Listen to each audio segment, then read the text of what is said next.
രാജ്യസഭാ സീറ്റിലേക്ക് പരിഗണിച്ച കെ സുരേന്ദ്രനെ വെട്ടിയത് രാജീവ് ചന്ദ്രശേഖർ. ജീവിക്കുന്ന ബലിദാനിയായി BJP പരിഗണിക്കുന്ന C സദാനന്ദന്റെ പേര് നിർദ്ദേശിച്ച് രാജീവ് ചന്ദ്രശേഖർ കെ സുരേന്ദ്രന്റെ സാധ്യത ഇല്ലാതാക്കുകയായിരുന്നു.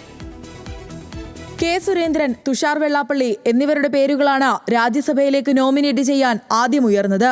എന്നാൽ നാടകീയമായി C സദാനന്ദന്റെ പേര് BJP സംസ്ഥാന അധ്യക്ഷൻ രാജീവ് ചന്ദ്രശേഖർ മുന്നോട്ട് വെക്കുകയായിരുന്നു. CPIM-ന്റെ അക്രമ രാഷ്ട്രീയത്തിന്റെ ഇരയായി ദേശീയ തലത്തിലും സംസ്ഥാന രാഷ്ട്രീയത്തിലും C സദാനന്ദനെ ഉയർത്തിക്കാണിക്കാമെന്ന് പ്രധാനമന്ത്രിയെ രാജീവ് ചന്ദ്രശേഖർ ധരിപ്പിച്ചു. കെ സുരേന്ദ്രന് വേണ്ടി BL സന്തോഷ് അടക്കമുള്ള പ്രമുഖർ നടത്തിയ കരുനീക്കങ്ങൾക്ക് തടയിടാനാണ് രാജീവ് ചന്ദ്രശേഖർ ഇതിലൂടെ ശ്രമിച്ചത്.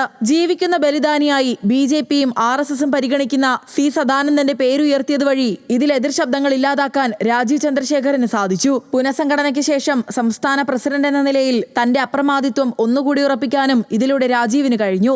സംസ്ഥാനത്തെ BJP-യിൽ അവസാന വാക്ക് താനായിരിക്കുമെന്നും മുന്നോട്ടുള്ള പ്രവർത്തനത്തിൽ തടസ്സമായി ആരെയും ഒപ്പം കൊണ്ടു നടക്കേണ്ട ബാധ്യത തനിക്കില്ലെന്നും നിശബ്ദമായി പ്രഖ്യാപിക്കുക കൂടി ചെയ്യുകയാണ് രാജീവ് ചന്ദ്രശേഖർ. മറ്റ് സംസ്ഥാനങ്ങളിലെ ഗവർണർ പോലുള്ള പദവികളിലേക്ക് കെ സുരേന്ദ്രനെ പരിഗണിക്കുന്നതിൽ രാജീവ് ചന്ദ്രശേഖർ എതിർപ്പ് പ്രകടിപ്പിക്കാനിടയില്ല.